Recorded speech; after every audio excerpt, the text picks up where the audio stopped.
서울 시내의 한 장례식장은 고요한 슬픔에 잠겨 있었습니다. 푸른 꽃과 하얀 국화로 장식된 빈소에는 윤정숙 할머니의 영정사진이 놓여 있었죠. 72회의 삶을 마감한 그녀의 얼굴은 사진 속에서 엄숙하면서도 단아한 미소를 머금고 있었습니다. 그녀의 며느리 서진아는 검은 상복을 입고 장례식장 한쪽에 조용히 서 있었어요. 그녀의 눈은 붉게 부어 있었고 얼굴에는 지난 3년간의 병간호로 인한 피로가 깊게 새겨져 있었습니다. 10년 동안 모셨던 시어머니가 이제는 더 이상 이 세상에 없다는 사실이 진아에게는 아직도 현실로 다가오지 않았습니다. 마음 한구석에서는 이제 더 이상 시어머니의 냉대를 받지 않아도 된다는 안도감과 끝까지 시어머니의 인정을 받지 못했다는 허무함이 교차했습니다. 장례식장 안은 낮은 흐느낌과 조문객들의 위로의 말들로 가득했습니다. 진아가 찻잔을 정리하기 위해 움직이던 바로 그때 어디선가 둘째 며느리 최유라의 목소리가 그녀의 귀에 또렷이 들렸습니다. 네, 형님이 어머님을 제대로 모시지 못한 것 같아요. 어머님, 마지막까지 형님 때문에 마음고생이 심하셨죠. 진아는 그 말에 가슴이 철렁 내려앉았습니다. 그녀는 천천히 고개를 돌려 소리가 나는 방향을 바라보았습니다. 유라는 친척들에게 둘러싸여 장례 절차를 주도하고 있었습니다. 38배 나이에도 여전히 아름다운 그녀는 검은 상복을 입었지만 화장은 완벽했고 조문객들 앞에서 눈물을 훔치는 모습까지 어쩐지 연습한 듯 보였습니다. 유라의 옆에는 그녀의 남편 김도준이 조용히 서 있었습니다. 사업 실패로 어깨가 축 처진 그의 모습은 아내 유라의 당당함과 대조적이었죠. 어머님께서 항상 저한테 말씀하셨어요. 유라야, 며느리 중에 네가 최고다. 라고요? 유라는 손수건으로 눈가를 톡 두드리며 말했습니다. 저는 어머님이 그렇게 생각해 주셔서 정말 감사했어요. 그런데 마지막에 형님이 간호를 제대로 못해서 유라가 말끝을 흐리자 친척들은 고개를 끄덕이며 그녀의 어깨를 토닥였습니다. 그래, 우리 유라가 효부지, 효부야. 진아는 유라가 자신에 대해 하는 말을 들으며 입술을 깨물었습니다. 10년 동안 정성껏 단 한 번도 불평 없이 시어머니를 모셨는데 이런 말을 들어야 하다니. 마지막 3년은 시어머니의 암투병을 간호사 출신인 자신이 직접 도맡아 간호했습니다. 그 과정에서 얼마나 많은 밤을 뜬 눈으로 지새웠는지 얼마나 많은 눈물을 삼켰는지 아무도 몰랐습니다. 하지만 시어머니는 끝까지 유라만 예뻐했고 유라는 이제 그 사실을 무기 삼아 진아를 모함하고 있었습니다. 진아는 자리를 피해 장례식장 구석으로 물러났습니다. 그녀의 남편 김도현은 조문객들을 응대하느라 바빴. 그런 그를 보며 진아는 또 한 번 외로움을 느꼈습니다. 도현은 항상 바빴습니다. 해외 출장이 잦은 직업 때문에 집을 자주 비웠고 그 사이 진아는 시부모와 단둘이 지내며 모든 집안일을 도맡아 했습니다. 시어머니가 진아에게 냉담하게 굴 때도 도현은 어머님이 그런 의도는 아니었을 거야 라며 상황을 회피했고 결국 진아는 항상 혼자였습니다. 저녁이 되자 조문객들이 대부분 돌아가 장례식장에는 가족들만 남았습니다. 김진태 할아버지는 오랜 시간 아내의 영정 앞에 묵묵히 앉아있다가 간신히 자리에서 일어났습니다. 75의 나이에도 여전히 기품 있는 모습이었지만 아내를 잃은 슬픔은 그의 굽은 어깨와 깊게 펜주름에 그대로 새겨져 있었습니다. 평생 과묵했던 그는 이 상황에서도 말이 많지 않았습니다. 가족들은 빈소 뒤편의 작은 방에 모여 간단한 저녁 식사를 했습니다. 아무도 많은 말을 하지 않았고 숟가락 부딪히는 소리만 방 안에 울렸습니다. 그때 김진태 할아버지가 입을 열었습니다. 이제 네 엄마도 없고 나는 재산이 필요 없다. 그의 목소리는 낮고 깊었습니다. 조금만 남기고 다 고생한 가족들에게 나눠줄 생각이다. 순간 방 안의 공기가 변했습니다. 진아는 유라의 표정이 확연히 달라지는 것을 놓치지 않았습니다. 유라는 재빨리 남편 도준을 향해 의미심장한 시선을 보냈습니다. 도준은 그 눈빛을 읽고 목을 가다듬었습니다. 아버지, 도준이 조심스럽게 말을 꺼냈습니다. 재산은 당연히 어머니를 잘 모신 사람이 관리해야 한다고 생각합니다. 병간호도 그렇고 어머니가 우리 유라를 참 아끼셨는데 그의 말은 완곡했지만 의미는 분명했습니다. 시어머니의 재산을 자신들이 관리하겠다는 뜻이었죠. 진아는 그 말을 듣고 숨이 턱 막히는 기분이었습니다. 시어머니를 진심으로 모셨던 자신의 노력은 아무도 알아주지 않고 겉으로만 효도한 유라가 이제는 재산까지 가져가려 한다니 도저히 이해할 수 없었습니다. 진아는 남편 도연을 바라보았습니다. 하지만 그는 고개를 숙인 채 침묵만 지켰습니다. 항상 그랬듯이 도연은 갈등 상황에서 중재자가 되기보다는 방관자가 되기를 선택했습니다. 진아는 그런 남편이 원망스러웠지만 동시에 그가 어머니의 장례식에서 불필요한 다툼을 원치 않는다는 것도 이해했습니다. 식사가 끝난 후 진아는 화장실에 가기 위해 복도로 나왔습니다. 그때 빈소 옆 작은 대기실에서 유라와 시아버지의 대화 소리가 들렸습니다. 진아는 걸음을 멈추었습니다. 아버님, 사실 말씀드리기 죄송하지만 유라의 목소리가 한층 낮아졌습니다. 어머니 건강이 형님 때문에 더 안 좋아지신 것 같아요. 나중에는 간호를 제대로 안 했다고 하시더라고요. 진아는 그 자리에 얼어붙었습니다. 그녀의 귀에 피가 솟구치는 것 같았습니다. 어떻게 이런 말을 할 수 있지? 그녀는 지난 3년간 거의 잠을 자지 못했습니다. 시어머니가 통증으로 밤새 신음할 때마다 곁을 지켰고 병원에서 태어난 후에도 24시간 간호를 도맡았습니다. 그런데 이제 와서 간호를 제대로 안 했다고 진아의 손이 부들부들 떨려왔습니다. 그리고 그 얘기를 들은 시아버지가 고개를 끄덕이는 모습까지 보고 말았습니다. 10년이라는 세월 동안 쌓인 억울함, 시어머니의 냉대를 묵묵히 견디며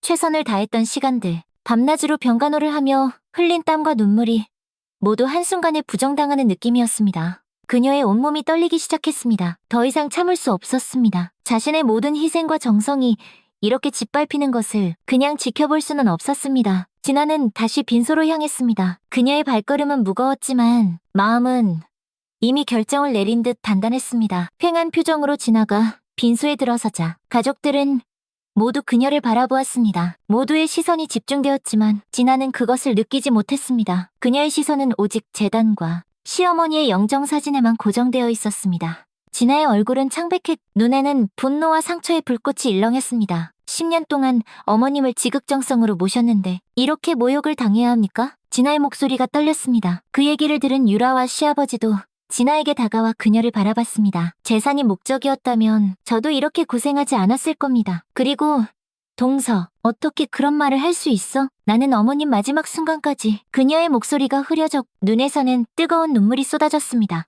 그리고는 참았던 분노가 폭발하듯 진아는 재단을 향해 두 손을 뻗었습니다. 순간 재단이 기울어졌고 시어머니의 영정사진과 재물이 바닥에 와르르 쏟아졌습니다. 꽃병이 깨지는 소리와 함께 과일들이 바닥을 굴러 촛불이 꺼졌습니다. 장례식장은 얼어붙었습니다. 진아야, 남편 도연이 놀라서 외쳤습니다. 그의 얼굴에는 믿을 수 없다는 표정이 역력했습니다. 형님, 유라의 비명이 울렸습니다. 그녀는 충격받은 표정으로 뒤로 물러섰지만 눈에는 어떤 승리감 같은 것이 스쳤습니다. 도주는 입을 벌린 채 상황을 지켜보기만 했. 시아버지, 김진태 할아버지는 아무 말 없이 그저 진아를 바라보았습니다. 진아는 그 자리에 주저앉아 오열했습니다. 10년 동안의 기억이 물밀듯이 밀려왔습니다. 어떻게 그럴 수 있어요? 제가 얼마나 정성껏 모셨는데. 진아는 흐느끼며 말했습니다. 장례식장은 완전한 침묵에 빠져 깨진 꽃병의 물이 바닥을 적시며 천천히 퍼져나갔습니다. 시어머니의 영정사진은 바닥에 떨어져 유리가 깨졌지만 그 사진 속 표정은 여전히 엄격하고 단호해 보였습니다. 마치 죽어서도 진아를 질책하는 듯 했습니다. 그 순간 진아의 마음속에서 무언가가 완전히 무너져 내렸습니다. 진아는 눈물을 닦으며 천천히 일어섰습니다. 그녀의 목소리는 더 이상 떨리지 않았습니다. 바닥에 흩어진 제사상과 깨진 영정사진 앞에서 그녀는 10년 전으로 돌아갔습니다. 모든 것이 시작된 그날, 때는 10년 전, 비가 주룩주룩 내리던 4월의 어느 날이었습니다. 서울대학교 병원 응급실은 환자들로 북적였고 지나는 12시간 근무에 마지막 시간을 보내고 있었습니다. 그때 하얀 머리에 단정한 노부인이 복통을 호소하며 응급실에 실려왔습니다. 진아가 노부인에게 다가가 물었습니다. 노부인은 통증에 찡그린 얼굴로 고개를 가로저었습니다. 진아는 즉시 노부인의 활력 징후를 측정하고 응급실 의사에게 보고했습니다. 그녀의 정확한 관찰과 빠른 대처 덕분에 노부인은 급성 담낭염 진단을 받고 적시에 치료를 시작할 수 있었습니다. 정말 고마워요. 간호사님, 통증이 가라앉아 노부인이 진아의 손을 잡았습니다. 당신 덕분에 큰 고생을 면했네요. 괜찮습니다. 제 일인걸요. 진아가 미소 지었습니다. 그 노부인이 바로 윤정숙 할머니였. 그녀는 진아의 친절과 따뜻함에 깊은 인상을 받았습니다. 퇴원 전날, 윤정숙 할머니는 자신의 아들 김도연을 병원에 데려왔습니다. 이분이 내가 말했던 그 간호사야. 그리고는 진아를 바라보며 웃으며 말했습니다. 우리 아들 아직 장가를 못 갔는데 남편감으로 어때? 윤정숙 할머니가 웃으며 말했습니다. 진아는 쑥스러움에 얼굴이 붉어졌지만 그녀 앞에선 훤칠한 키의 남자를 보고 가슴이 두근거렸습니다. 김도연은 부드러운 미소를 지니고 있었고 그의 눈빛은 따뜻했습니다. 그렇게 시작된 두 사람의 만남은 6개월 후 결혼으로 이어졌습니다. 진아는 도연을 사랑했고 특히 그의 어머니 윤정숙 할머니가 자신을 아들의 배우자로 선택해 주었다는 사실이 고마웠습니다. 결혼 초기 모든 것은 완벽했습니다. 윤정숙 할머니는 진아를 친딸처럼 아꼈 집안일도 함께 도왔습니다. 진아는 시어머니의 건강을 챙기며 간호사로서의 지식을 활용했 시어머니는 그런 며느리가 자랑스러워했습니다. 하지만 6개월이 지나자 상황이 조금씩 변하기 시작했습니다. 도연이 장남이었기에 윤정숙 할머니는 며느리에 대한 기대가 높았습니다. 처음에는 사소한 지적으로 시작했습니다. 진아야, 요즘 아침에 좀 늦는데 우리는 항상 새벽 5시에 일어나 아침 준비를 해야 한단다. 매번 말하는데 아직도 음식이 싱거워. 우리 집안 사람들은 간이 좀 센 음식을 좋아한단다. 옷차림이 너무 단정하지 않구나. 진아는 모든 지적을 겸허히 받아들이고 노력했습니다. 하지만 시어머니의 기준은 계속 높아졌고 진아의 노력은 늘 부족해 보였습니다. 결혼 2년이 지났을 때 진아와 도연은 아이를 갖고 싶어 했습니다. 하지만 여러 번의 시도에도 불구하고 임신이 되지 않자 그들은 병원을 찾았습니다. 검사 결과 진아에게 불임 문제가 있다는 진단이 내려졌습니다. 괜찮아? 여보?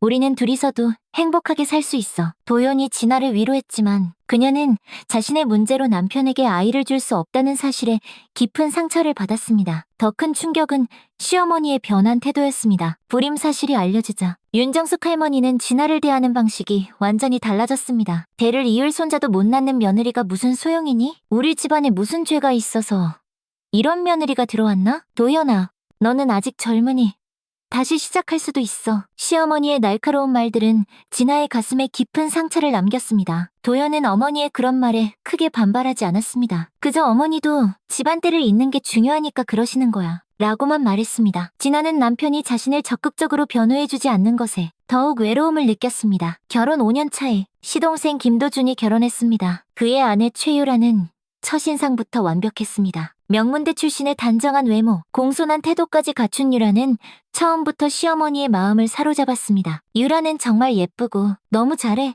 시어머니가 주변 친지들에게 자랑했습니다. 똑똑하고 예의 바르고 음식 솜씨도 좋지. 진아는 시어머니의 그런 말에 가슴이 아팠지만 애써 표정 관리를 했습니다. 그녀는 유라와 좋은 관계를 유지하려 노력했고 동서로서 서로 도우며 지내고 싶었습니다. 결정적인 변화는 유라가 결혼 1년 만에 아들을 낳았을 때 찾아왔습니다. 시어머니는 첫 손자를 보고 기쁨의 눈물을 흘려 유라를 우리 집의 보물이라고 불렀습니다. 유라야, 네가 우리 집안의 대를 이었구나. 고맙다. 정말 고맙다. 그 순간부터 진아와 유라 사이의 차별이 더욱 심해졌습니다. 유라가 끓인 미역국은 정말 맛있다라고 칭찬받았지만 진아가 같은 방법으로 끓인 미역국은 뭔가 부족하다는 평가를 받았습니다. 유라가 시부모님께 드린 선물은 센스가 좋다고 인정받았지만 진아의 선물은 굳이 이런 걸 사왔니? 라는 반응이었습니다. 그럼에도 불구하고 진아는 묵묵히 자신의 역할을 다했습니다. 그녀는 전직 간호사로서 시부모님의 건강을 꼼꼼히 챙겼고 특히 시어머니의 고혈압과 당뇨 관리에 신경 썼습니다. 도연이 해외 출장으로 집을 자주 비우는 동안 진아는 혼자서 시부모님을 모시며 가정을 지켰습니다. 그러던 중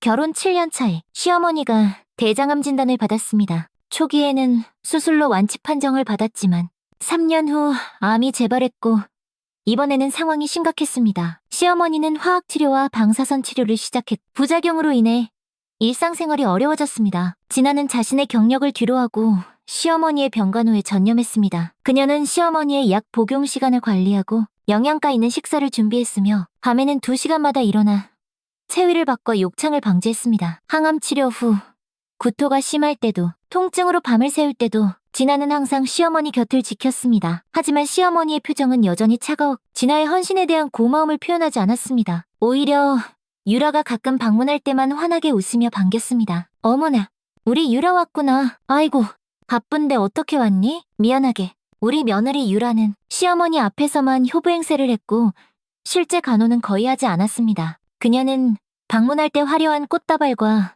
비싼 보양식을 들고 와서 주변의 시선을 끌었지만 시어머니의 실질적인 필요를 채워주지는 않았습니다. 그런데도 시어머니는 유라가 잠깐 손을 잡아주는 것에 더 큰 위안을 느끼는 듯 했습니다. 가장 가슴 아픈 것은 시어머니의 상태가 악화되자 유라가 주변에 진아에 대한 좋지 않은 소문을 퍼뜨린 일이었습니다. 그녀는 친척들과 이웃들에게 형님이 어머님을 제대로 모시지 못해 상태가 악화됐다고 말했습니다. 심지어 진아가 시어머니의 약을 제때 챙겨드리지 않았다거나 식사를 소홀히 했다는 거짓말까지 했습니다. 그런 말들이 귀에 들려올 때마다 진아는 가슴이 찢어지는 듯 했습니다. 하지만 그녀는 시어머니에게 말하지 않았습니다. 어머님 건강이 안 좋은 상황에 그런 말들을 하면 오히려 건강에 해로울 것이라 판단해 그저 자신이 진심으로 돌보면 언젠가는 알아주시리라 믿었습니다. 시어머니의 상태는 더욱 악화되어 마지막 몇 주는 지나가 병원 침대 옆에서 하루 24시간을 지켰습니다. 도연도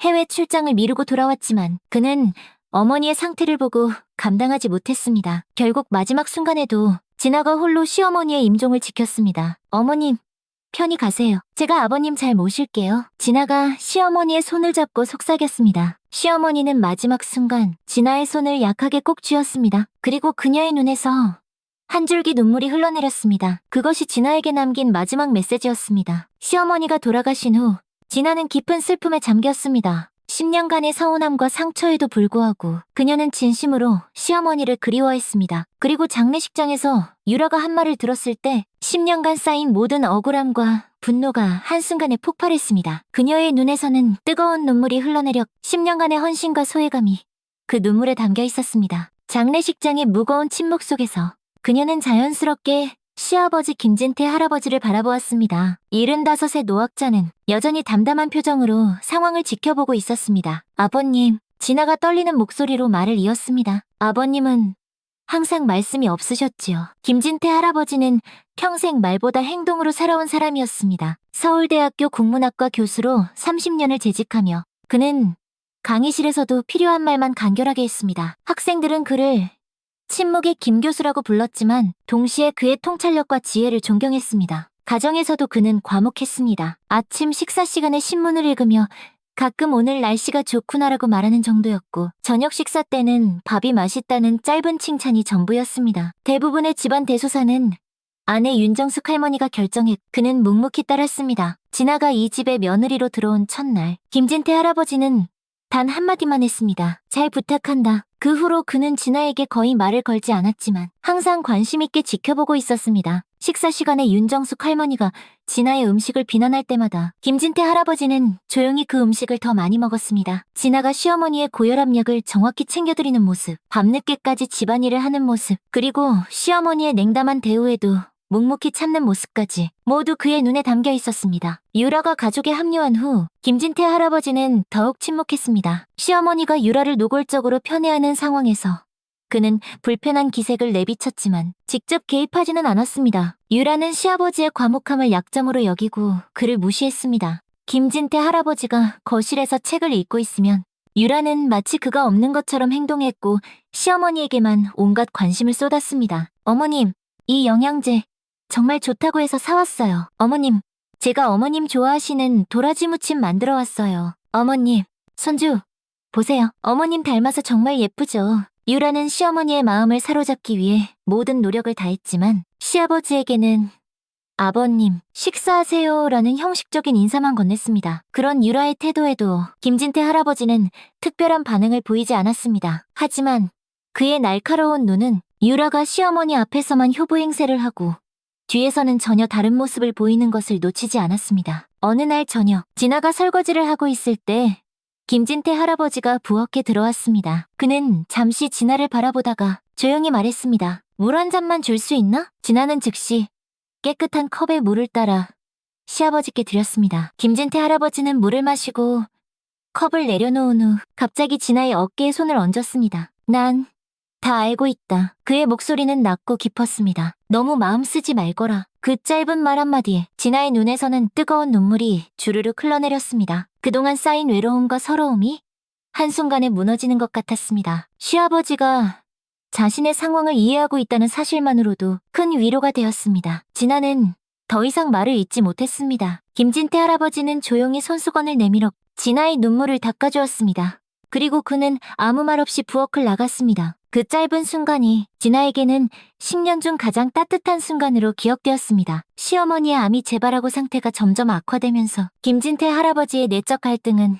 더욱 깊어졌습니다. 그는 아내의 고통을 지켜보며 괴로워했. 동시에 진아가 헌신적으로 간호하는 모습에 깊은 감사함을 느꼈습니다. 유라는 여전히 시어머니 앞에서만 효부 행세를 했. 실질적인 간호는 진아가 전담했습니다. 어느 날 밤 윤정숙 할머니의 상태가 특히 좋지 않았습니다. 진아는 밤새 시어머니 곁을 지켰고 김진태 할아버지도 아내의 병실에서 나가지 않았습니다. 새벽 무렵 시어머니가 잠시 안정을 찾아 잠이 들자 진아는 지친 몸을 이끌고 잠시 복도로 나갔습니다. 복도 의자에 앉아 깜빡 잠이 든 진아는 병실에서 들려오는 김진태 할아버지의 목소리에 깨어났습니다. 평소 과묵했던 시아버지가 아내에게 긴 이야기를 하고 있었습니다. 여보, 내가 물어볼 것이 있네? 김진태 할아버지의 목소리가 떨렸습니다. 우리가 큰며느리에게 너무 가혹하지 않았나? 병실은 잠시 조용해졌습니다. 진아는 문 앞에 서서 숨을 죽이고 그 대화를 들었습니다. 진아는 10년 동안 우리에게 헌신했어. 특히 당신에게. 김진태 할아버지가 계속했습니다. 그런데 우리는, 특히 당신은 그 아이에게 따뜻한 말 한마디 건네지 않았지. 나도 알아요. 하지만 진아는 좋은 아이야. 우리가 좀 더 따뜻하게 대했어야 했는데. 진아는 시아버지의 말에 가슴이 뭉클해졌습니다. 그는 항상 자신의 편이었던 것입니다. 그날 밤 윤정숙 할머니의 상태는 급격히 악화되었고 새벽녘에 그녀는 조용히 숨을 거두었습니다. 아내 임종 후 김진태 할아버지는 다시 말이 없어졌습니다. 그의 눈에는 깊은 슬픔이 서려 있어 그 슬픔은 말로 표현할 수 없을 정도로 깊었습니다. 하지만 진아는 이제 시아버지의 침묵이 무엇을 의미하는지 알았습니다. 그것은 약함이 아닌 강함이었고 무관심이 아닌 깊은 사랑이었습니다. 장례 준비 과정에서 유라는 여전히 주도적으로 나서며 시아버지마저 무시하는 태도를 보였습니다. 아버님, 이런 일은 저희에게 맡기세요. 너무 마음 쓰지 마세요. 라며 모든 결정을 자신이 하려 했습니다. 하지만 진아는 시아버지의 의견을 존중하며 그의 뜻에 따라 장례를 준비했습니다. 그리고 장례식 당일 모든 상황이 폭발했습니다. 진아야, 김진태 할아버지의 목소리가 진아를 현실로 돌아오게 했습니다. 그는 장례식장의 한가운데 서서 진아를 바라보고 있었습니다. 그의 눈에는 분노가 아닌 이해와 용서가 담겨 있었습니다. 괜찮다? 그가 짧게 말했습니다. 그 한마디에 진아는 다시 한번 시아버지의 깊은 이해심과 사랑을 느꼈습니다. 시아버지는 조용히 손수건을 내밀었고 아무 말 없이 그녀의 어깨를 토닥였습니다. 그렇게 장례식이 끝나고 일주일이 지났습니다. 봄비가 내리는 창밖을 바라보며 진아는 깊은 한숨을 내쉬었습니다. 재단을 엎어버린 그날 이후 집안은 완전히 두 패로 나뉘었고 진아는 철저히 고립되었습니다. 그녀는 커피잔을 손으로 감싸며 식어가는 온기를 느꼈습니다. 마치 자신의 삶처럼 차갑게 식어가는 느낌이었습니다. 여보? 우리 얘기 좀 해야겠어. 도연이 거실로 들어오며 말했습니다. 그의 얼굴은 피곤해 보였고 눈 밑에는 다크서클이 짙게 내려앉아 있었습니다. 해외 출장 중이던 그는 어머니의 장례식에 겨우 참석했다가 다시 출장을 마치고 돌아온 참이었습니다. 당신이 왜 그랬는지 정말 이해할 수가 없어. 어머님 장례식장에서 재단을 엎다니. 대체 왜 그런 행동을 한 거야? 진아는 창밖으로 시선을 돌렸습니다. 그녀도 자신의 행동을 완전히 이해하지는 못했습니다. 10년간의 억눌림, 유라의 끊임없는 모함, 그리고 시어머니의 마지막까지 인정받지 못한 서러움이 한순간에 폭발했을 뿐이었습니다. 미안해요. 진아가 작은 목소리로 말했습니다. 저도 그렇게 될 줄은 몰랐어요. 하지만 동서가 한 말들이 너무 억울했어요. 그래도 그러면 안 되지. 어머님 장례식장이었다고 친척들, 지인들 다 보는 앞에서 도연의 목소리가 높아졌습니다. 진아의 눈에 눈물이 고였습니다. 후회가 밀려왔습니다. 충동적으로 행동한 자신이 원망스러웠습니다. 시어머니를 원망했던 마음도 있었지만 아무리 그래도 어머님의 장례식을 망치다니 그녀는 자신의 행동을 변명할 수 없었습니다. 정말 죄송해요. 나중에 아버님께도 사과드릴게요. 아버지는 지금 얼마나 마음이 아프시겠어. 아내를 보낸 슬픔도 크신데 장례식까지 그렇게 되어버리고. 도연은 한숨을 내쉬었습니다. 진아가 입을 열려는 순간 띵동! 초인종이 울렸습니다. 도연이 문을 열자 유라와 도준이 서 있었습니다. 유라의 얼굴은 평소와 달리 창백했고 눈가는 붉어 보였습니다. 하지만 진아는 그것이 진짜 슬픔인지 연기인지 구분할 수 없었습니다. 형님, 우리 좀 얘기할 수 있을까요? 유라가 조심스럽게 물었습니다. 그녀는 진아를 쳐다보지 않았습니다. 네. 사람은 거실에 앉았습니다. 무거운 침묵이 내려앉았고 누구도 먼저 말을 꺼내지 않았습니다. 마침내 유라가 입을 열었습니다. 사실 많이 걱정돼요. 유라가 천천히 말했습니다. 형님이 장례식장에서 그런 행동을 하시는 걸 보고 정말 충격이었어요. 저희만이 아니라 아버님도 많이 놀라셨대요. 진아는 자리에서 일어나려 했지만 도연이 그녀의 손을 잡아 제지했습니다. 계속 말해봐. 아버님께서 많이 힘드신데 형님 때문에 더 마음이 아프시대요. 유라는 손수건으로 눈가를 닦았습니다. 사실 아버님 댁에 들렀다가 오는 길이에요. 아버님께서 많이 편찮으세요. 아버지가 어떻게? 도연이 놀라 물었습니다. 많이 우울해하세요. 어머님 잃으신 슬픔도 크신데 장례식에서 그런 일까지 생기니 유라의 목소리가 흐려졌습니다. 아버님께서는 조용히 지내고 싶다고 하셨어요. 진아는 가슴이 찢어지는 듯 했습니다. 시아버지를 실망시켰다는 생각에 견딜 수 없는 죄책감이 밀려왔습니다. 그녀와 시아버지 사이에 쌓인 신뢰가 한순간에 무너진 것 같았습니다. 내가 내일 아버지 보러 다녀올게. 도연이 걱정스러운 표정으로 말했습니다. 그게 도준이 조심스럽게 말을 이었습니다. 아버지가 당분간 형수님은 뵙고 싶지 않다고. 미영은 충격으로 말을 잇지 못했습니다. 정말 아버지가 그렇게 말했다고. 도연이 의심스러운 눈으로 물었습니다. 네. 솔직히 말하면 아버님께서는 형님이 정신적으로 불안정한 것 같다고 걱정하셨어요. 요즘 형님이 이상하게 행동하신다고. 유라가 고개를 끄덕였습니다. 뭐라고? 진아는 자리에서 벌떡 일어났습니다. 어머! 형님, 진정하세요. 유라가 놀란 척하며 물러섰습니다. 보세요.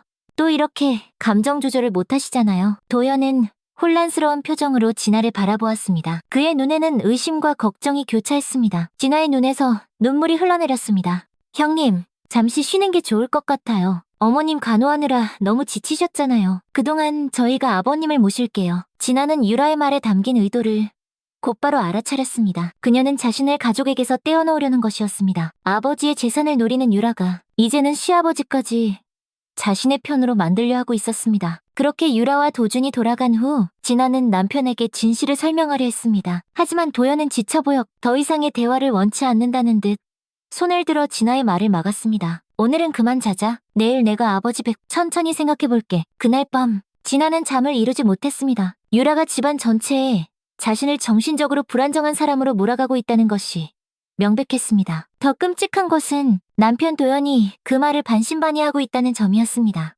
그녀는 자신의 행동이 가져온 결과를 생각하며 깊은 후회에 잠겼습니다. 아침이 밝아오자 진아는 직접 시아버지 댁으로 가기로 결심했습니다. 이 모든 오해를 풀고 진심으로 사과하기 위해서였습니다. 도연이 출근한 후 그녀는 시아버지 댁으로 향했습니다. 가슴은 두근거렸지만 시아버지라면 자신의 진심을 알아주실 거라는 작은 희망이 있었습니다. 시아버지 댁 앞에 도착했을 때 놀랍게도 유라의 차가 이미 주차되어 있었습니다. 진아는 잠시 망설였지만 용기를 내어 초인종을 눌렀습니다. 문을 연 것은 유라였습니다. 형님, 유라의 얼굴에 놀란 표정이 스쳤습니다. 왜 오셨어요? 아버님께 사과드리려고. 진아가 단호하게 말했습니다. 지금은 안 돼요. 유라가 문을 좁게 열어둔 채 말했습니다. 아버님이 지금 편찮으세요? 오늘 아침에 갑자기 어지러움을 호소하셔서 제가 와봤어요. 진아는 유라의 말을 믿을 수 없었습니다. 형님 때문에 아버님 상태가 더 나빠지면 어떡해요? 제발 오늘은 가시고 다음에 오세요. 진아는 유라의 눈을 똑바로 바라보았습니다. 그녀의 눈에는 거짓이 가득했습니다. 하지만 더 이상 다툴 기운이 없었습니다. 그녀는 한 발짝 물러섰습니다. 알겠어요. 그럼 다음에 올게요. 유라는 가볍게 고개를 끄덕이고 문을 닫았습니다. 진아는 무거운 발걸음으로 집으로 돌아왔습니다. 그렇게 시간이 흘러가 상황은 더욱 악화됐습니다. 유라는 계속해서 가족들과 친척들에게 진아가 정신적으로 불안정하다는 소문을 퍼뜨렸고 심지어 그녀가 시어머니의 죽음에 책임이 있다는 암시까지 했습니다. 진아는 점점 더 고립되어 갔고 이제는 시아버지의 지지마저 잃은 듯했습니다. 세상에 혼자 남겨진 것 같은 절망감이 진아를 덮쳤습니다. 그녀는 자신의 행동을 되돌릴 수 있다면 무엇이든 하겠다고 생각했습니다. 하지만 이미 엎질러진 물이었습니다. 그리고 그 틈을 유라가 완벽하게 파고들었습니다. 장례식 이후 한 달이 지났습니다. 봄이 깊어지며 정원에 진달래가 붉게 피어났지만 김진태 할아버지의 집은 여전히 무거운 침묵에 잠겨 있었습니다. 창가에 앉아 책을 넘기던 그는 문득 손을 멈추고 깊은 한숨을 내쉬었습니다. 아내가 떠난 빈자리는 너무나 크고 깊었습니다. 더욱 아픈 것은 아내가 떠난 후 가족들 사이에 벌어진 갈등이었습니다. 김진태 할아버지는 창밖으로 시선을 돌렸습니다. 그의 눈에는 깊은 고뇌가 서려 있었습니다. 작은 며느리 유라가 틈만 나면 찾아와 진아에 대한 험담을 늘어놓아 아들 도현은 갈등 속에서 어떤 결정도 내리지 못한 채 갈팡질팡하고 있었습니다. 무엇보다 큰 며느리 진아는 완전히 고립되어 있었습니다. 이대로는 안 되겠구나. 김진태 할아버지가 중얼거렸습니다. 그는 서랍에서 오래된 일기장을 꺼냈습니다. 아내 윤정숙 할머니가 마지막까지 써온 일기였습니다. 김진태 할아버지는 일기장을 가슴에 안았습니다. 이제는 진실을 밝힐 때였습니다. 그날 저녁 김진태 할아버지는 가족들에게 전화를 걸었습니다. 내일 저녁에 다들 집으로 모여라. 중요한 얘기가 다음 날 저녁 가족들이 하나둘 모였습니다. 도연과 진아가 먼저 도착했고 조금 뒤에 도준과 유라가 들어왔습니다. 거실에는 무거운 침묵이 내려앉았습니다. 진아는 고개를 숙인 채 자리에 앉아 유라는 시아버지 옆자리를 차지하며 다정한 미소를 지었습니다. 아버님, 요즘 어떠세요? 제가 끓인 보약 드셨어요? 유라가 다정하게 물었습니다. 김진태 할아버지는 가볍게 고개를 끄덕였지만 그의 표정은 여전히 엄숙했습니다. 다들 왔으니 이야기를 시작하자. 테이블 위에는 차와 과일이 놓여 있었지만 아무도 손을 대지 않았습니다. 분위기는 경직되어 있어 특히 진아는 시아버지의 눈길을 피한 채 손가락만 꼼지락거렸습니다. 한 달 동안 지켜봤다. 김진태 할아버지가 입을 열었습니다. 너희들이 어떻게 행동하는지, 누가 진실을 말하고 누가 거짓을 말하는지. 그의 말에 유라가 약간 움찔했지만 곧 태연한 표정을 되찾았습니다. 너희들 요즘 말이다. 김진태 할아버지가 말을 이으려는 순간 갑자기 그의 표정이 일그러졌습니다. 그는 가슴을 움켜쥐며 앞으로 고꾸라졌습니다. 아버님, 진아가 가장 먼저 달려가 그를 붙잡았습니다. 아버지, 도연이 놀라 외쳤습니다. 김진태 할아버지는 숨을 헐떡이며 가슴을 움켜쥐었습니다. 얼굴은 창백해졌고 이마에는 식은땀이 흘렀습니다. 그는 진아의 팔 안에서 고통스러운 신음을 내뱉었습니다. 진아는 침착하게 119에 전화하라고 소리쳤습니다. 그리고 그녀는 재빨리 시아버지를 바닥에 눕히고 넥타이를 풀어주었습니다. 아버님, 제 말 들리세요? 심장이 아프세요? 김진태 할아버지는 고통스러운 표정으로 간신히 고개를 끄덕였습니다. 진아는 과거 간호사 경험을 살려 즉시 응급처치를 시작했습니다. 그녀는 시아버지의 맥박을 확인하고 호흡을 살폈습니다. 아버님, 깊게 숨 쉬세요. 천천히. 제 말 따라서요. 진아가 침착하게 말했습니다. 구급차가 곧 올 거예요. 유라는 충격으로 얼어붙은 채 서 있었. 도주는 황급히 현관문으로 달려가 구급차를 기다렸습니다. 도현은 아버지의 손을 꼭 잡고 있었습니다. 아버님, 제발 버티세요. 진아의 눈에 눈물이 고였습니다. 그동안의 갈등과 오해가 모두 의미 없어 보였습니다. 지금 가장 중요한 것은 오직 시아버지의 생명뿐이었습니다. 삐뽀삐뽀 구급차 소리가 들려와 김진태 할아버지는 진아의 품에 안겨 약하게 숨을 쉬고 있었습니다. 그리고 그의 눈이 천천히 감겼습니다. 응급구조대가 들어와 재빨리 김진태 할아버지를 들것에 옮겼습니다. 진아는 눈물로 흐려진 시선으로 시아버지가 구급차에 실려가는 모습을 지켜보았습니다. 병원 응급실의 하얀 형광등 아래 진아는 시아버지의 손을 꼭 잡고 있었습니다. 구급차 안에서 진아는 시아버지의 상태를 계속 체크하며 산소 마스크 착용을 도왔습니다. 가슴 통증으로 쓰러진 시아버지는 의식이 희미한 상태였지만 진아의 빠른 대처 덕분에 상태가 악화되지 않았습니다. 급성 심근경색입니다. 다행히 초기에 적절한 응급처치가 이루어져 위험한 고비는 넘겼습니다. 의사가 가족들에게 설명했습니다. 간호사 출신이신 분이 계셔서 정말 다행이었습니다. 그 골든타임을 놓쳤다면 상황이 훨씬 좋지 않았을 겁니다. 진아는 그 말을 듣고 안도의 한숨을 내쉬었습니다. 옆에 선도연은 아내의 어깨를 꼭 감싸 안았습니다. 여보, 정말 고마워. 당신이 아니었으면. 도연의 목소리가 떨렸습니다. 중환자실에 입원한 김진태 할아버지는 48시간 동안 집중 치료를 받았습니다. 진아는 병원을 떠나지 않고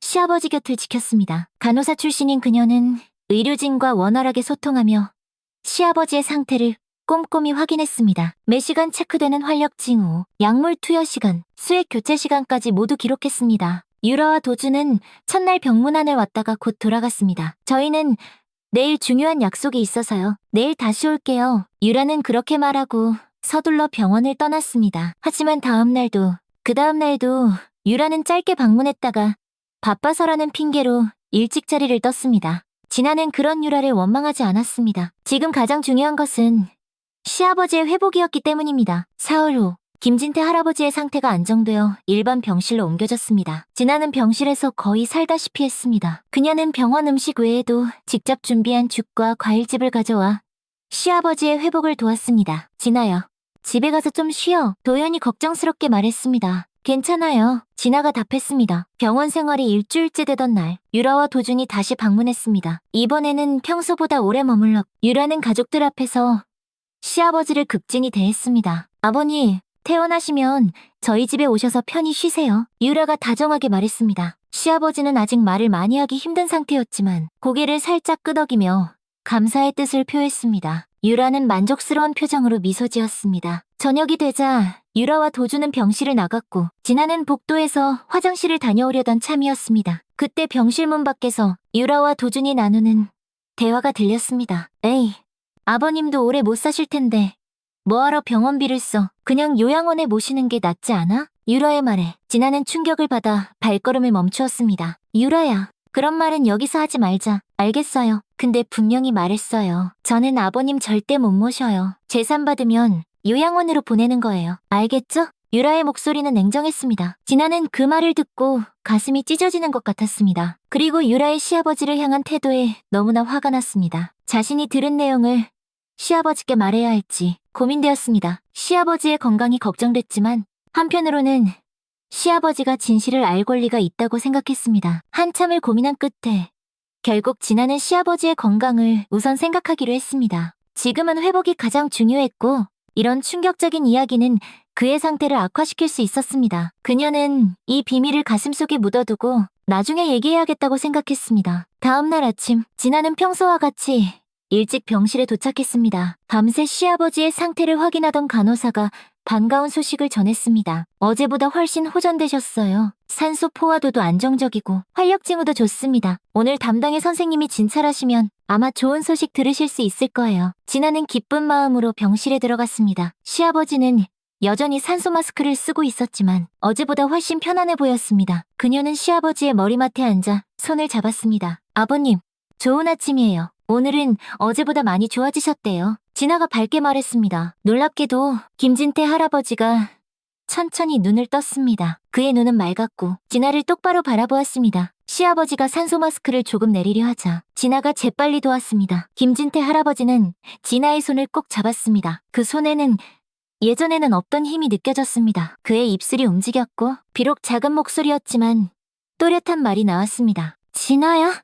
내가 미안하다. 그동안 고생 많았지. 진아의 눈에 눈물이 고였습니다. 눈을 뜬 시아버지의 첫 한마디가 그동안의 모든 상처를 씻어내는 것 같았습니다. 걱정 마라. 김진태 할아버지가 미소 지었습니다. 그것은 지난 10년간 진아가 본 가장 따뜻한 미소였습니다. 이제 모든 것이 바로 잡힐 것이다. 진아는 감격에 겨워 눈물을 흘렸습니다. 그동안의 오해와 갈등, 소외감이 모두 녹아내리는 것 같았습니다. 시아버지의 말 한마디가 그녀에게 새로운 힘을 주었습니다. 김진태 할아버지는 고개를 끄덕이며 다시 한번 진아의 손을 꼭 쥐었습니다. 그의 눈에는 결연한 의지가 빛났습니다. 이것은 단순한 회복의 약속이 아니었습니다. 그것은 오랫동안 침묵했던 진실이 마침내 빛을 볼 것이라는 약속이었습니다. 병실의 창문으로 따스한 봄햇살이 들어와 그 빛은 진아와 시아버지의 얼굴을 환하게 비추었습니다. 어둠의 시간이 지나고 이제 진실의 시간이 다가오고 있었습니다. 김진태 할아버지가 퇴원하기 하루 전날이었습니다. 2주간의 입원 생활 끝에 그의 건강은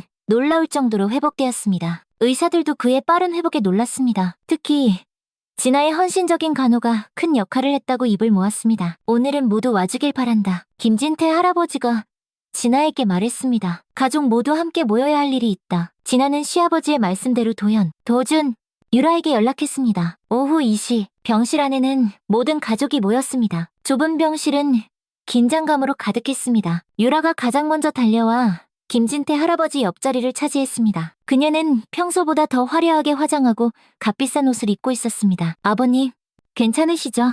정말 걱정 많이 했어요. 유라는 시아버지의 손을 잡으며 다정하게 말했습니다. 앞으로 저희 집으로 모실게요. 제가 직접 간호해드릴게요. 도주는 아내 뒤에 조용히 서 있었. 도영과 진아는 병실 반대편에 자리 잡았습니다. 진아는 시아버지의 눈빛이 평소와 다르다는 것을 감지했습니다. 그의 눈에는 강한 결의가 서려 있었습니다. 모두 모였으니 이야기를 시작하마. 김진태 할아버지가 침대에서 천천히 자세를 고쳐 앉으며 말했습니다. 그는 여전히 약해 보였지만 목소리는 놀라울 정도로 단단했습니다. 유라가 재빨리 말을 이었습니다. 아버님, 무리하지 마세요. 중요한 얘기는 퇴원하시고 편안히 계실 때 해도. 유라야, 김진태 할아버지가 유라의 말을 자르며 조용히 말했습니다. 내가 평생 말이 없다고, 내가 바보라고 생각했느냐. 그 한마디에 병실 안의 공기가 얼어붙었습니다. 유라의 얼굴에서 혈색이 싹 빠져나가 도주는 불편한 듯 시선을 피했습니다. 도연과 진아도 놀란 듯 서로를 바라보았습니다. 나는 너희들이 생각하는 것보다 훨씬 많은 것을 알고 있다. 김진태 할아버지가 계속했습니다. 특히 유라야, 나는 네가 어떤 아이인지 다 안다. 유라는 어색하게 웃으려 했지만 시아버지의 단호한 표정 앞에서 그 웃음은 곧 사라졌습니다. 아버님, 무슨 말씀이신지. 넌 내 앞에서는 효부 행세를 하지만 뒤에서는 나를 요양원에 보내려 했지. 김진태 할아버지의 말에 유라는 완전히 얼어붙었습니다. 나는, 그리고 내 아내도 네가 진짜 어떤 사람인지 알고 있었. 김진태 할아버지는 침대 옆 테이블 서랍에서 오래된 가족 표지의 일기장을 꺼냈습니다. 표지가 닳고 구겨진 것으로 보아 오랜 세월 소중히 간직된 것임이 분명했습니다. 이건 내 아내의 일기장이다. 김진태 할아버지가 조용히 말했습니다. 그의 손가락이 일기장 표지를 쓰다듬었습니다. 아내가 마지막 1년 동안 써온 것이다. 아내는 마지막 몇 달 동안 많은 생각을 했다. 김진태 할아버지가 천천히 일기장을 펼쳤습니다. 특히 진아에 대해서 시아버지는 일기장의 한 페이지를 펼치고 읽기 시작했습니다. 오늘도 진아가 밤새 내 곁을 지켰다. 큰며느리가 정말 어느 순간부터 큰며느리에게 표현을 잘 못했. 어디서부터 잘못됐는지 모르겠. 내가 죽기 전에 꼭 고맙다고 얘기하고 싶다. 진아는 그 말을 듣고 눈물을 참지 못했습니다. 시어머니가 마음속으로는 자신을 인정하고 있었다는 사실이 믿기지 않았습니다. 도연은 놀란 표정으로 아내의 어깨를 감싸 안았습니다. 김진태 할아버지는 다른 페이지를 넘겼습니다. 진아가 없었다면 나는 이미 오래전에 떠났을 것이다. 그 아이의 간호사 경험과 따뜻한 마음이 내 생명을 연장시켰. 내가 너무 고집이 세서 그 아이를 많이 아프게 했구나. 용서받을 수 있을까? 유라의 얼굴이 창백해졌습니다. 그녀는 자리에서 일어나려 했지만 도준이 그녀의 어깨를 잡아 안쳤습니다. 아내는 유라에 대해서도 알고 있었다. 김진태 할아버지가 다른 페이지를 펼쳤습니다. 작은 며느리는 내 앞에서만 효부 행세를 한다. 겉으로만 잘하고 속은 다른 뜻이 있다는 걸 오래전부터 알고 있었지만 손자 때문에 어떻게 말해야 할지 모르겠다. 유라는 자리에서 벌떡 일어났습니다. 아버님, 그건 어머님이 정신이 이상해지셔서. 조용히 해라. 김진태 할아버지의 목소리가 단호해졌습니다. 네. 시어머니는 마지막 순간까지 정신이 또렷했. 김진태 할아버지는 마지막 페이지를 펼쳤습니다. 그것은 아마도 시어머니가 세상을 떠나기 얼마 전에 쓴 것 같았습니다. 글씨체가 많이 흐트러져 있었습니다. 오늘 밤이 내 마지막일지도 모르겠. 내 남편에게 부탁한다. 진아를 잘 돌봐주고 그 아이에게 내 마음을 전해주게. 그리고 유라의 욕심을 경계하게. 병실 안은 완전한 침묵에 빠졌습니다. 유라는 충격에 빠진 듯 아무 말도 하지 못했. 도주는 고개를 숙인 채 바닥만 바라보았습니다. 진아는 가슴이 벅차올랐습니다. 10년 동안 인정받지 못했다고 생각했던 자신의 헌신이 결국에는 시어머니의 마음에 닿았다는 사실이 그녀를 울렸습니다. 아내는 마지막 순간에 많은 것을 깨달았다. 김진태 할아버지가 일기장을 조심스럽게 덮으며 말했습니다. 그리고 나도 마찬가지다. 내가 더 일찍 나서서 진실을 밝혔어야 했다. 내 침묵이 진아 너를 더 아프게 했구나. 진아는 고개를 저었습니다. 아니에요. 아버님, 어머님의 마음을 알게 된 것만으로도 저는 충분히 위로가 됩니다. 김진태 할아버지는 천천히 일기장을 진아에게 건넸습니다. 이제 이 일기장은 네가 가지고 있거라. 이건 너의 10년 헌신에 대한 어머니의 답장이다. 진아는 떨리는 손으로 일기장을 받았습니다. 그것은 단순한 책이 아니라 시어머니의 진심이 담긴 소중한 유산이었습니다. 10년간의 오해와 상처가 이 작은 일기장으로 치유되는 듯했습니다. 유라는 충격에서 벗어나지 못한 채 병실을 나가려 했습니다. 그러나 김진태 할아버지의 목소리가 그녀를 멈추게 했습니다. 유라야, 실망이다. 유라는 더 이상 말을 하지 못한 채 도준의 팔을 잡고 병실을 빠져나갔습니다. 병실 안에는 진아, 도현, 그리고 김진태 할아버지만 남았습니다. 진아야. 김진태 할아버지가 부드럽게 불렀습니다. 내가 앞으로 의지할 사람은 너밖에 없다. 진아는 시어머니의 일기장을 가슴에 안은 채 시아버지의 손을 꼭 잡았습니다. 오랜 세월 참아온 눈물이 이제는 기쁨의 눈물로 변해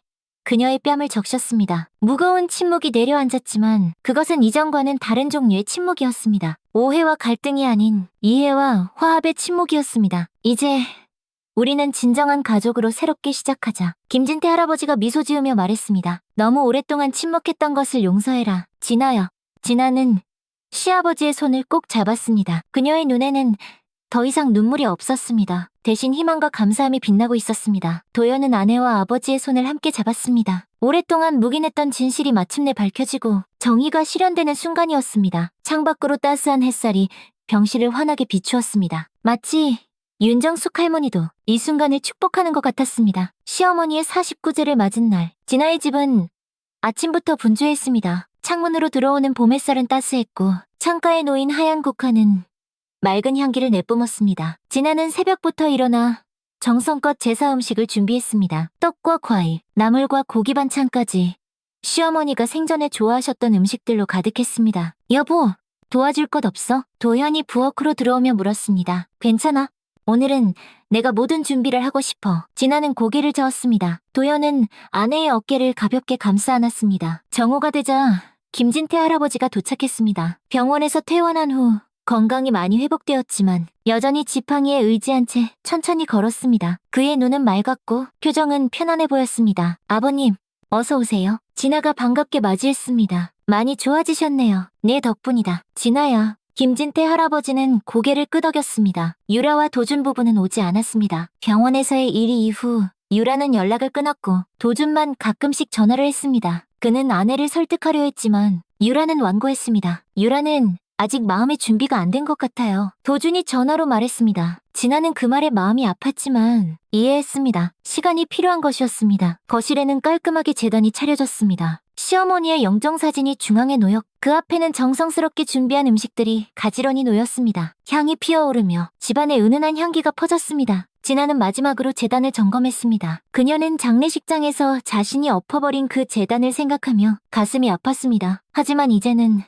진심으로 시어머니를 보내드리고 싶었습니다. 모든 준비가 끝났습니다. 아버님, 이제 시작할까요? 진아가 정중하게 물었습니다. 김진태 할아버지는 천천히 제단 앞에 무릎을 꿇었습니다. 도연과 진아도 그 옆에 나란히 앉았습니다. 시아버지는 술잔을 올리고 공손히 절을 했습니다. 그의 눈가에는 눈물이 맺혔습니다. 여보, 49일이 지났어. 이제 저 세상에서 편안하게 가시오. 도연도 아버지를 이어 술잔을 올리고 절을 했습니다. 마지막으로 진아의 차례가 되었습니다. 그녀는 조심스럽게 술잔을 들어 올렸습니다. 손이 약간 떨렸지만 그녀의 표정은 단호했습니다. 진아는 시어머니의 영정사진을 바라보았습니다. 그 엄격했던 얼굴이 이제는 다르게 보였습니다. 그 속에 숨겨진 따뜻함과 후회, 그리고 사랑을 볼 수 있었습니다. 어머님, 진아의 목소리가 떨렸습니다. 죄송합니다. 장례식장에서 저지른 행동 용서해주세요.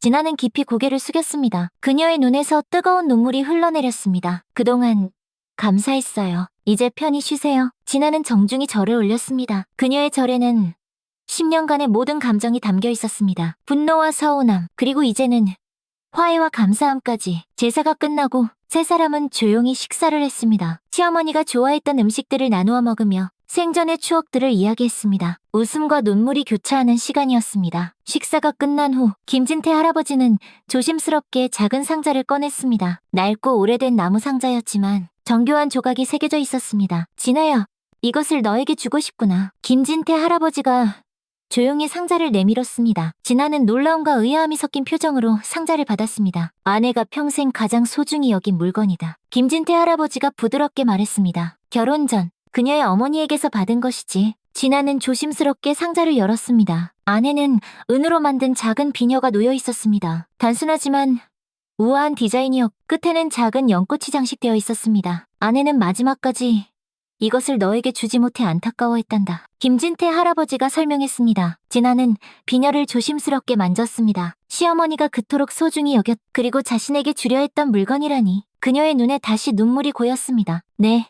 시어머니가 결국 가장 신뢰했던 사람은 결국 너였다. 진아야. 김진태 할아버지의 목소리가 떨렸습니다. 비록 표현하지 못했지만 그녀는 네가 우리 가족의 진정한 기둥이라는 것을 알고 있었. 진아는 더 이상 말을 잇지 못했습니다. 그녀는 비녀를 가슴에 안고 고개를 숙였습니다. 모든 상처와 아픔이 이 작은 비녀를 통해 치유되는 것 같았습니다. 감사합니다. 아버님. 진아가 간신히 말을 이었습니다. 진아는 다시 제단 앞으로 걸어갔습니다. 시어머니의 사진 앞에서 그녀는 비녀를 들어 보였습니다. 어머니, 이 소중한 선물 감사합니다. 이제 저도 알아요. 어머님의 진심을. 도연과 김진태 할아버지도 지나 옆에 섰습니다. 세 사람은 시어머니의 사진 앞에서 손을 꼭 잡았습니다. 그들의 얼굴에는 평화로운 미소가 어렸습니다. 창밖에서 바람이 불어와 창가의 국화꽃잎을 살짝 흔들었습니다. 마치 윤정숙 할머니의 미소 같았습니다. 이제 그녀도 평안을 찾은 듯했습니다. 49제를 지낸 후 6개월이 흘렀습니다. 가을에 선선한 바람이 불어오는 9월의 어느 날, 진아는 간호사 유니폼을 단정히 입고 거울 앞에 섰습니다. 하얀 유니폼과 붉은 십자가 배지가 그녀에게 새로운 활력을 불어넣었습니다. 10년 만에 다시 입게 된 간호사 유니폼은 설렘과 긴장감을 동시에 가져왔습니다. 여보, 어때? 너무 오랜만이라 어색한데. 진아가 도연에게 물었습니다. 정말 잘 어울려. 우리 간호사 선생님. 도연은 아내를 자랑스럽게 바라보았습니다. 진아는 쑥스럽게 웃었습니다. 서울대학교 병원에서 다시 일하게 된 것은 김진태 할아버지의 도움이 컸습니다. 그는 오랜 지인인 병원 이사장에게 진아를 추천했고 병원 측에서는 기꺼이 그녀를 중견 간호사로 채용했습니다. 시어머니가 돌아가신 후 도연과 진아의 관계는 완전히 달라졌습니다. 도연은 자신의 부재와 무관심이 아내에게 얼마나 큰 상처가 되었는지 깨달았습니다. 그는 해외 출장을 줄이고 가족과 함께하는 시간을 늘렸습니다. 무엇보다 진아의 꿈과 희망에 귀 기울이기 시작했습니다. 저녁에 아버지가 오신대 첫 출근 축하한다고 도연이 말했습니다. 진아는 미소 지었습니다. 김진태 할아버지와의 관계도 크게 달라졌습니다. 그는 이제 더 이상 과묵한 시아버지가 아니라 진아에게 든든한 후원자이자 진정한 아버지가 되었습니다. 매주 일요일이면 그들은 함께 식사를 하며 많은 이야기를 나누었습니다. 김진태 할아버지는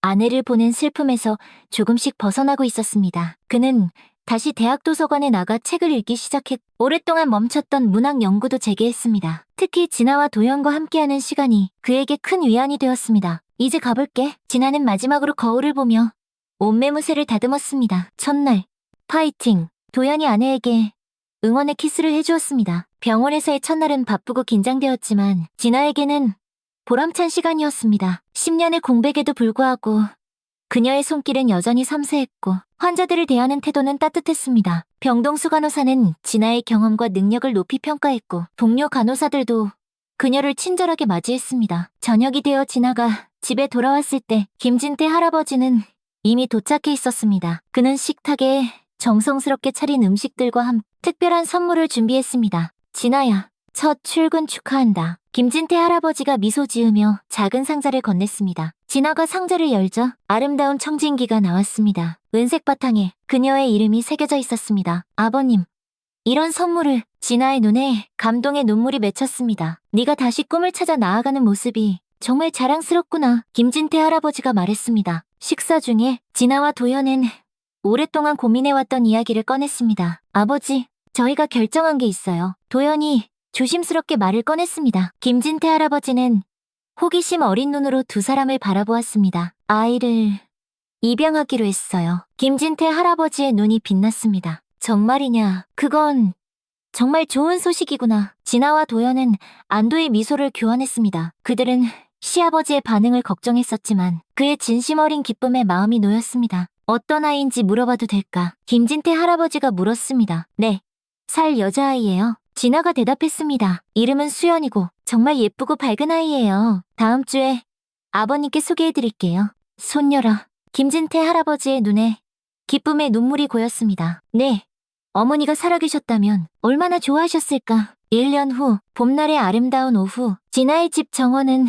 아이의 웃음소리로 가득했습니다. 이제 5살이 된 수연이는 활기차게 뛰어다니며 꽃들을 구경했습니다. 검은 머리를 양갈래로 묶은 그녀는 진아의 손을 잡고 이 꽃 저 꽃을 탐험했습니다. 김진태 할아버지는 정원 벤치에 앉아 그 모습을 흐뭇하게 지켜보았습니다. 그는 손녀를 무척이나 아꼈 일주일에 2번씩 찾아와 동화책을 읽어주고 옛날 이야기를 들려주었습니다. 할아버지, 수연이가 달려와 김진태 할아버지의 무릎에 앉았습니다. 이거 봐요. 예쁜 꽃이에요. 수연이의 작은 손에는 하얀 진달래꽃이 들려 있었습니다. 그래, 정말 예쁘구나. 네, 할머니가 가장 좋아하셨던 꽃이란다. 김진태 할아버지가 미소 지었습니다. 할머니요, 수연이는 할머니 얼굴도 몰라요. 할머니는 하늘나라에 계신데요. 김진태 할아버지는 주머니에서 작은 사진을 꺼냈습니다. 시어머니 윤정숙 할머니의 젊은 시절 사진이었습니다. 단아하고 아름다운 미소를 짓고 있는 모습이었습니다. 이분이 바로 너의 할머니란다. 김진태 할아버지가 사진을 수연이에게 보여주었습니다. 수연이는 사진을 유심히 바라보았습니다. 할머니, 예뻐요. 근데 왜 눈썹이 찡그려져 있어요? 김진태 할아버지는 부드럽게 웃었습니다. 네. 할머니는 엄격했단다. 하지만 가장 따뜻한 사람이었지. 엄격하다는 게 뭐예요? 수연이가 물었습니다. 규칙을 중요하게 생각하고 때로는 조금 무서워 보일 수도 있는 거란다. 김진태 할아버지가 설명했습니다. 하지만 할머니는 가족을 누구보다 사랑하셨어. 특히 네 엄마를 정말 믿고 의지하셨단다. 진아는 정원 가장자리에서 그 대화를 듣고 있었습니다. 시어머니에 대한 시아버지의 따뜻한 설명이 그녀의 마음을 따뜻하게 해주었습니다. 그녀도 이제는 시어머니를 다르게 기억하게 되었습니다. 엄격함 뒤에 숨겨진 사랑과 미처 표현하지 못했던 감사함까지 할머니가 있었다면 우리 수연이를 얼마나 예뻐했을까? 김진태 할아버지가 손녀의 머리를 쓰다듬으며 말했습니다. 진짜요? 할머니가 수연이 좋아했을까요? 수연이의 눈이 반짝였습니다. 물론이지. 김진태 할아버지가 말했습니다. 그때 도연이 정원으로 나왔습니다. 그는 퇴근 후 바로 집으로 돌아와 가족과 함께하는 시간을 소중히 여겼습니다. 수연이는 아빠를 보자 달려가 안겼고 도연은 딸을 높이 들어 올려 빙글빙글 돌렸습니다. 진아는 그 모습을 바라보며